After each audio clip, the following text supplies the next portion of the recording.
Aujourd'hui, nous allons parler du mythe de la fondation de Rome.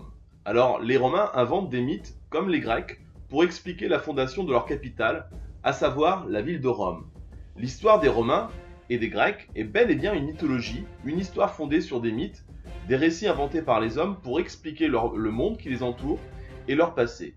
Ainsi, d'après le mythe, Rome fut fondée en 753 avant Jésus-Christ, dans la plaine du Latium, petite plaine d'Italie centrale parcourue par un grand fleuve, le Tibre. Alors comment les Romains racontent-ils la fondation de cette ville de Rome? Eh bien les Romains se présentent comme les descendants de grands dieux et du héros troyen Énée, un prince de la famille du roi de Priam et de ses deux fils Hector et Paris, les héros grecs légendaires de l'Iliade et de l'Odyssée.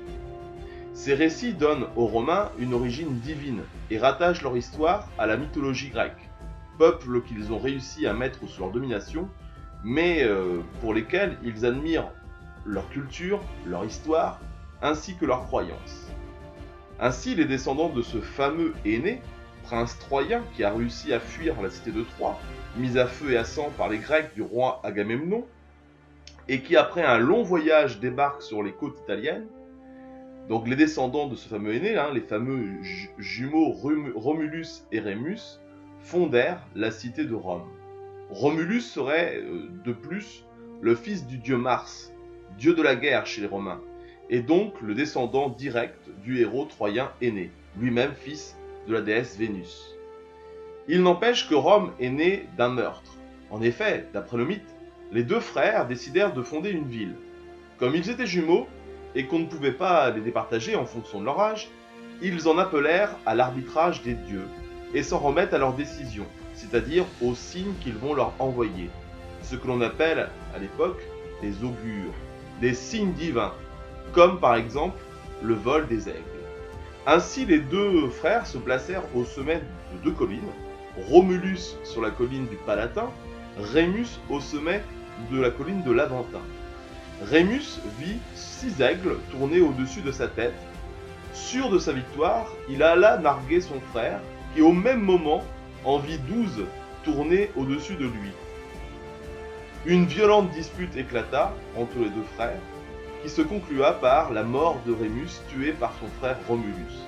C'est ainsi que ce dernier régna seul, la ville une fois fondée prit le nom de son fondateur, à savoir Rome pour Romulus.